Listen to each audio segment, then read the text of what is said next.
హల్లెలూయా. దేవుని నామానికి మహిమ కలుగును గాక.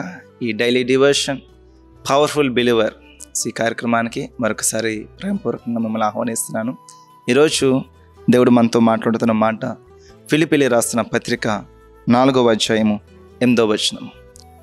మెట్టుకు సహోదరులారా, ఏ యోగ్యత అయినను మెప్పైనను ఉండిన ఎడల ఏవి సత్యమైనవో, ఏవి మాన్యమైనవో, ఏవి న్యాయమైనవో, ఏవి పవిత్రమైనవో, ఏవి రమ్యమైనవో, ఏవి ఖ్యాతి గలవో వాటి మీద ధ్యానముంచుకునండి.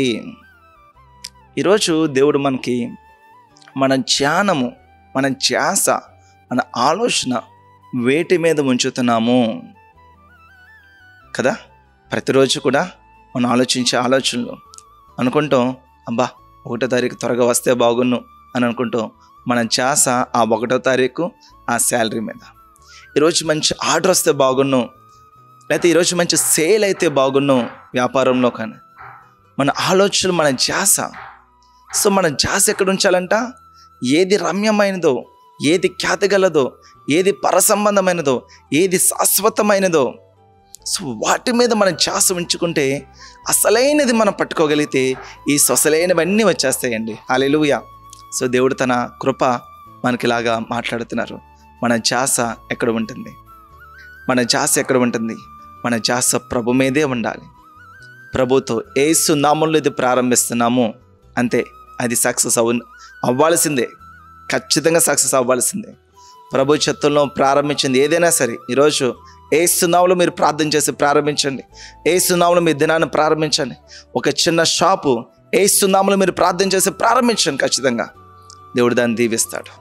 ప్రభు మీద, ప్రభు యొక్క ఆలోచన మీద మనం ధ్యాస పెట్టుకుందాం. మన స్థితి ఏంటో, మన పని ఏంటో, మన ఉద్యోగం ఏంటో, దాని స్థితిగతులు ఏంటో, మన ధ్యాస ఆలోచన అక్కడ కాదు.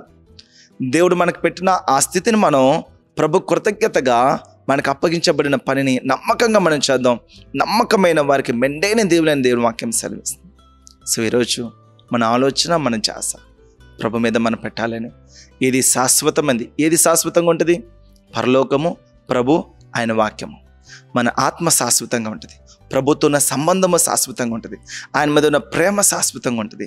ఆయన కొరకు ఈ లోకంలో మనం చేసే పరిచర్య శాశ్వతంగా ఉంటుంది. రేపటి దినాన్ని మీరు ఎంత పరిచర్య చేశారో ఈ భూమి మీద, పరలోక రాజ్యంలో మీ కొరకు చెప్పుకుంటారు. ప్రభు మాట్లాడతాడు, ఇదిగో నా ప్రియకుమారుడు నా కొరకు ఎంత పరిచర్య చేస్తాడో, తను తాను పక్కన పెట్టుకొని, తన స్థితిగతులు పక్కన పెట్టుకుని నా కొరకు ప్రయాసపడ్డాడు. అది శాశ్వతమైంది. ప్రభు అంటాడు, కొంచెంలో నమ్మకంగా ఉన్నాం కదా, ఇదిగోదా అనేక వాడు అధికారిగా చేస్తాడు. మనకి ఇవ్వబడిన కొంచెం పరిచర్యలో, కొంచెం పనిలో మీరు నమ్మకంగా ఉంటే అనేక వాటి మీద దేవుడు అధికారిగా చేస్తాడు. కాబట్టి దాని మీద మనం ధ్యాస పెట్టుకుందాం, దాని మీద మనం ఆలోచన పెట్టుకుందాం. దయచేసి ఇహలోక సంబంధంగా పరిస్థితులు మనల్ని అట్రాక్ట్ చేయడానికి, పరిస్థితులు కొన్ని మనల్ని బాధలోనికి, ఇబ్బందిలోనికి, ఆలోచనలోకి కొంతమంది తరచూ ఆలోచిస్తూనే ఉంటారు. ఏం చేయాలి, ఏం చేయాలి, ఏం చేయాలి, ఏం చేయాలి.